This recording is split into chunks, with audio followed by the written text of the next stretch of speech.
Welcome to the Treasury Update podcast, presented by Strategic Treasurer, your source for interesting Treasury news, analysis, and insights in your car, at the gym, or wherever you decide to tune in.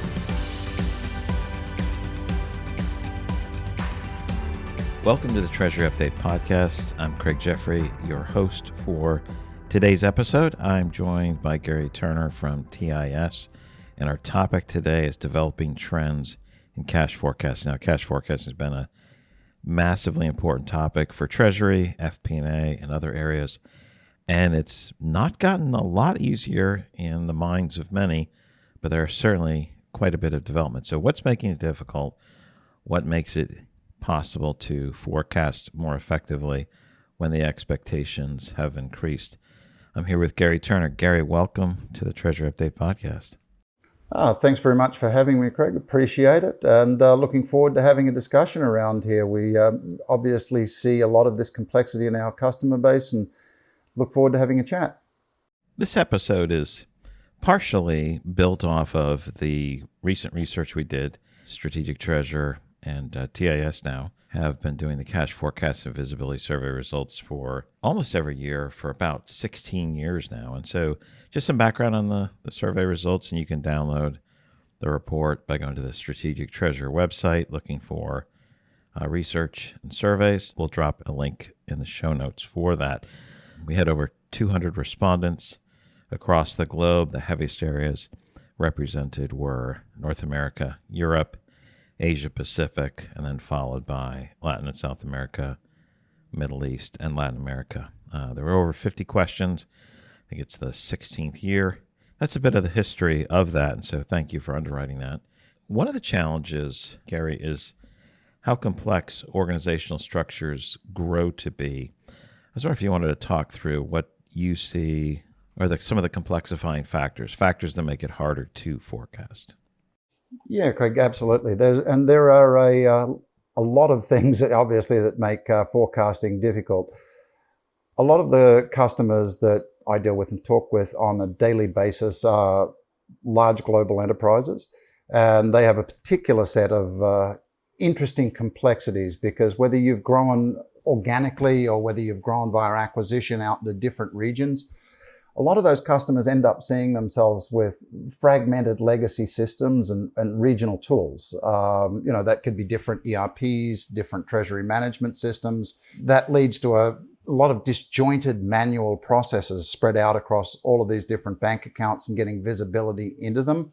And also leads to a lot of manual bank account administration that ends up giving you poor cash visibility when you start doing things on a manual basis. So those are a few of the things where I start to see added complexity, and then beyond that you start looking into increasing regulatory demands. The regulatory complexity continues to grow. There's stricter rules, more demanding reporting standards.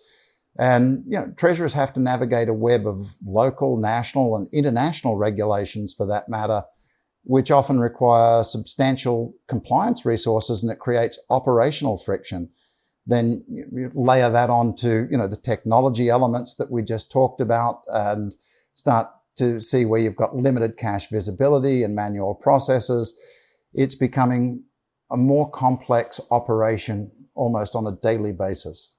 Just a couple data points for those who like data. If we go back to 2021, there were a net 12% of companies who indicated that over the last year, the number of bank accounts they used had increased. So that's those that increased over those that had decreased. So there was a 12-point spread. If we look to 2025, that spread was 23%. So 41% of organizations had seen an increase, 18% a decrease. So 23% spread. So whether it's acquiring companies, growing, increased globalization, that's one lens or one factor for complexity. So there's more information in the report. But Gary, as this expectations are growing to expectations for Treasury and finance to forecast better, to do more, to look at more information, to do it more quickly, faster, more accurately.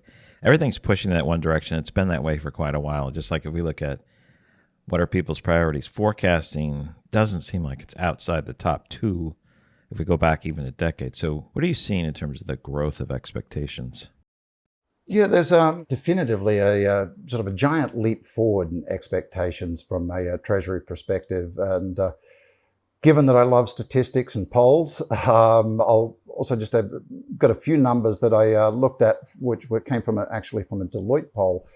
And it shows that 97% of companies need to enhance liquidity risk management. And immediately below that, at almost 96%, to be a value add partner to the CFO, enhance governance and controls at up over 90%, create a scalable corporate treasury to support the organization's growth.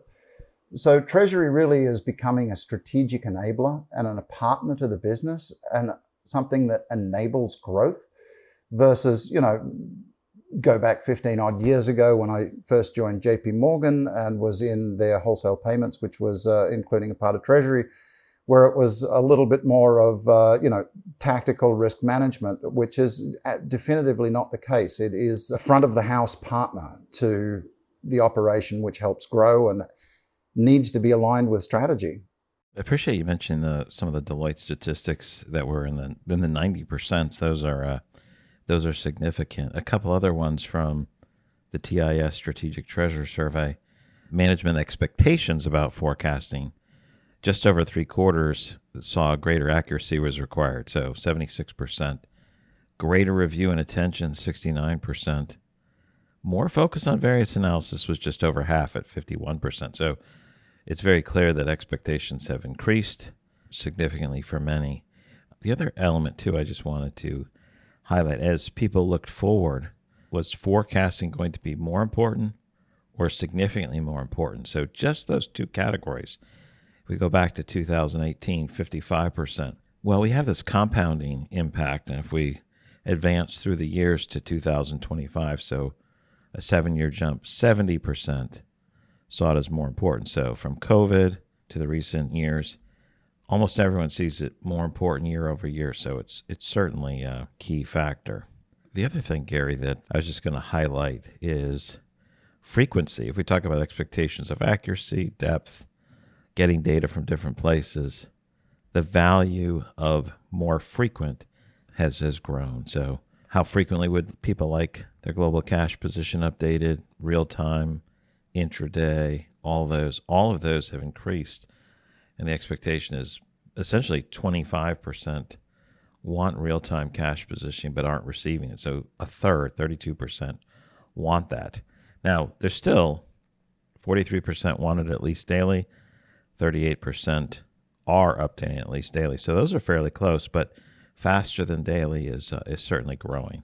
Yeah, absolutely. And as you mentioned earlier, that just the market complexity drives this. When we went through COVID, there was obviously a need that developed out of that. But, then we had the sharp rise in interest rates. You look at some global, geopolitical complexity when you start to look at tariffs and how different things may have an effect or an impact on your cash positioning. I would be surprised if we didn't see that number of real time go up again next year significantly when the survey gets done again. I see that as something that's really strategically important to the business, rolled up to the CFO and CEO. It helps them make strategic decisions about how they drive their business forward. So I don't see that trend slowing down. I think that, over the course of time with better tools, people are going to have increased demands to have this in real time. And sitting in the treasury, when the CEO calls down and says, how much cash do I have right now?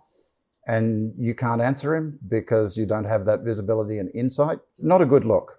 Yeah, and while there's a healthy minority, I'd say 40-something% are fine with daily, there's more and more use cases where it needs to be seen more regularly. Yep. And it's only moving in that one direction faster. So we've seen that across the board. Seems to be the way of the world. Everything a little faster.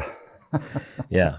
For some cases, even more faster, others, but it is moving that one direction. Gary, before we move on to some of the other topics I wanted to ask you about, could you just describe what you do at TIS, just briefly, like what's your remit? What are you looking after at TIS? Yeah, I work with primarily global, you'd say Fortune 500 type companies. They're not necessarily, but what I work with are organizations that are typically cross-border and have a rather complex infrastructure from a forecasting, bank account management, payments perspective.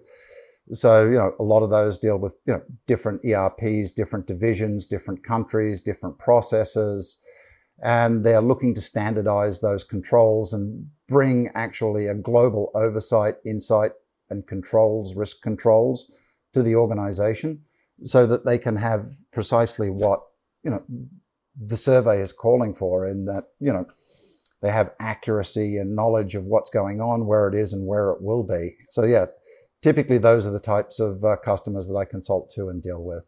I liked how you said Fortune 500 or Fortune 500 like. I'm reading that as you can have complexity because you're very, very large, or you can have complexity because you have a lot of these complexity factors. You're in a lot of countries with a lot of banks. Absolutely. So, I was actually on a call earlier today with a software company that is nowhere near the Fortune 500. It's smaller, but they have an international presence where they have local entities where they have made an acquisition in Europe. So they've got disparate ERPs, disparate treasury management solutions and manual processes. And they're, I would say, a mid-market account, but they're as complex as, any Fortune 500. The complexity isn't necessarily tied to scale, but when you reach that scale, you tend to also have the complexity based upon, overall scope, reach, and size. But they're not mutually exclusive. Well, Gary, as we jump back into it, I wanted to turn the conversation to how are companies solving this, and how should they solve the challenge? And maybe as you're talking through it, you could weave in some of the information we've seen. What are people spending on to solve these problems? What tools are they using? Is AI part of it, or is that planned to be part of it? So how are people addressing and solving this challenge? Yeah, I mean, they're doing it in numerous ways, depending on the organization. Now, not all, but most companies have certain products that they have in place already that they either utilize or are trying to optimize. Pretty much everyone has an ERP suite out there with some treasury management functionality, which is, great for financial planning and enterprise-wide resource management, but sometimes it lacks a little visibility and control over local bank accounts, which can thereby, affect your capacity to forecast. And, they don't necessarily specialize in bank connections or payment formats, which are, as you know, with things like ISO 20022, are in constant change. So, that handles a certain element of it for some organizations. You got some wonderful full TMS suites out there that have got a broad range of treasury functions, FX, risk management, accounting, financial reporting. Some of those do everything really well. Others can have issues with, like the ERP, with bank coverage, payment forecasts, payment formats, which once again creates a little more difficulty in the forecasting suite.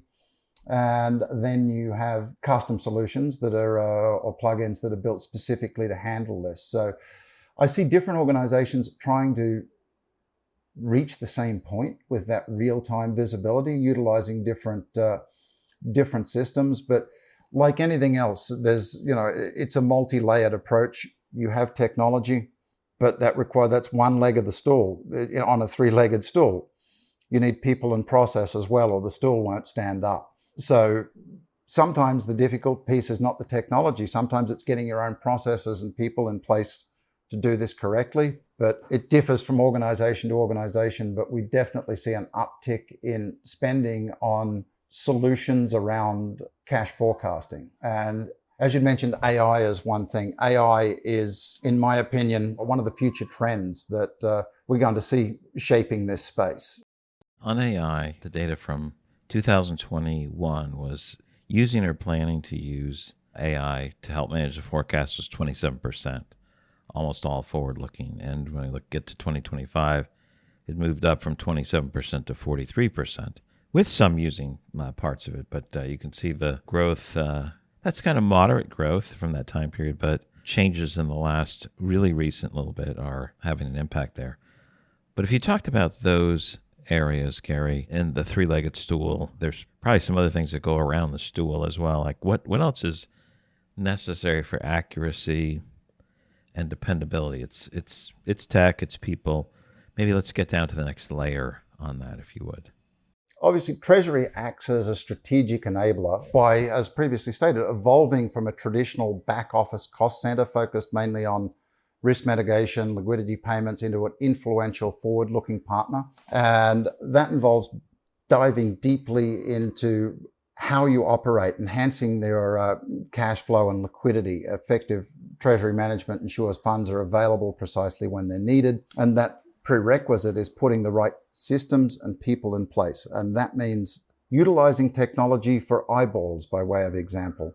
Who are the right people that have access to the system? Who are the right people to sign off on it? How are we analyzing this information? Are we doing variance analyses on it?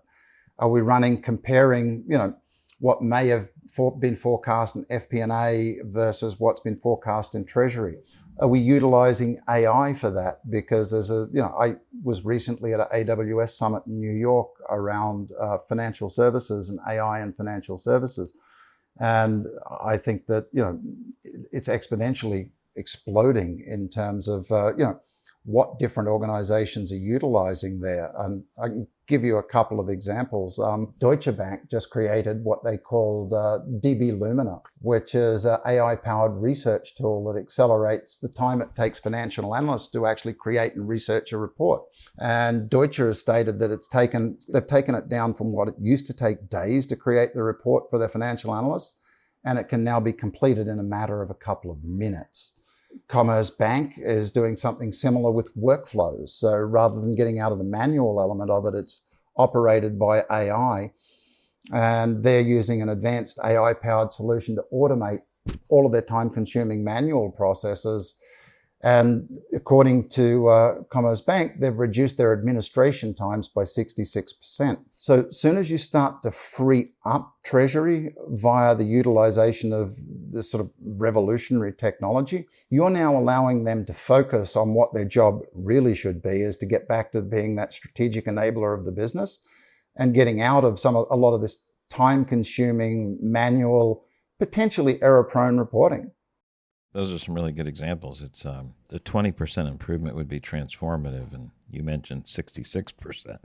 Yeah, and that's coming straight from Commerce Bank, that it's just done a tremendous job in reducing time. In addition to AI and other tools, I thought it was interesting.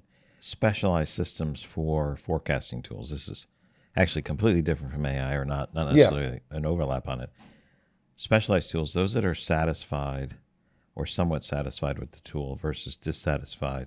It's a positive 78%, which is really quite interesting, quite good. That's a huge gap, 78 points. If you look at enterprise resource planning tools and TMS tools for satisfaction on the forecast side, the spread is 32% positive. So there's, the positives less the negatives, so those satisfied versus dissatisfied. 32 on the ERP TMS, 78 on the specialized system. Certainly some interesting data there. Yeah, absolutely. I mean, like we discussed earlier, there are horses for courses, and those organizations that specialize particularly in the cash forecasting tend to work very well in, from the framework of bank account management, integrating back with the ERPs to understand, AP, AR, what customers pay like. You've got historical data that sits in other systems that they can communicate with. Customer A typically pays 30 days late, customer B pays early.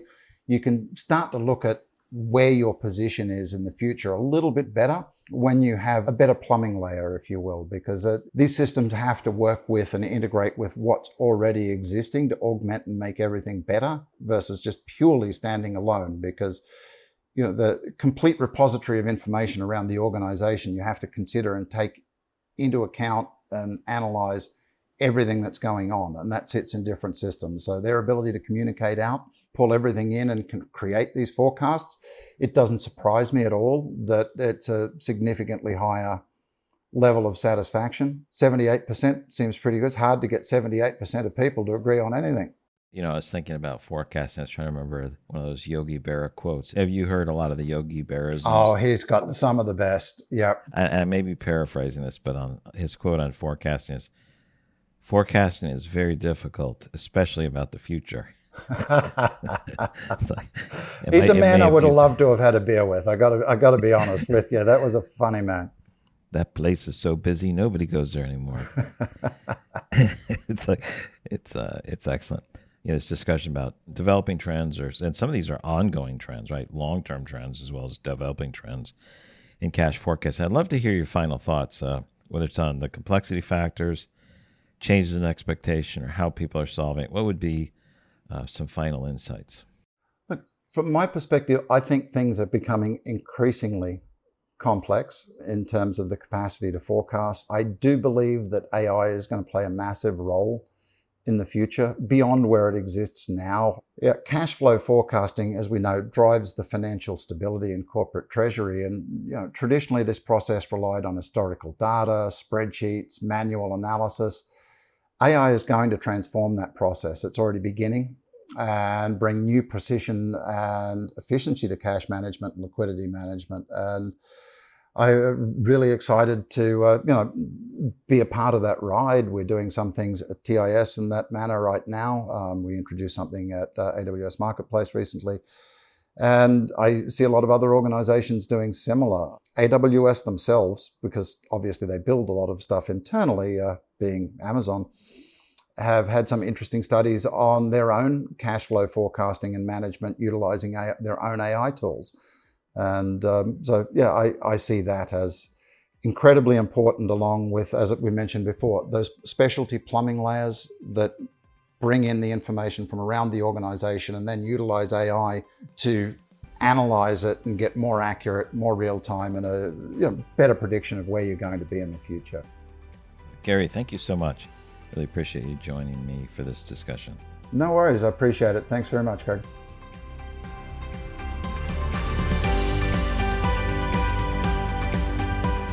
You've reached the end of another episode of the Treasury Update podcast. Be sure to follow Strategic Treasurer on LinkedIn. Just search for Strategic Treasurer. This podcast is provided for informational purposes only, and statements made by Strategic Treasurer LLC on this podcast are not intended as legal, business, consulting, or tax advice. For more information, visit and bookmark strategictreasurer.com.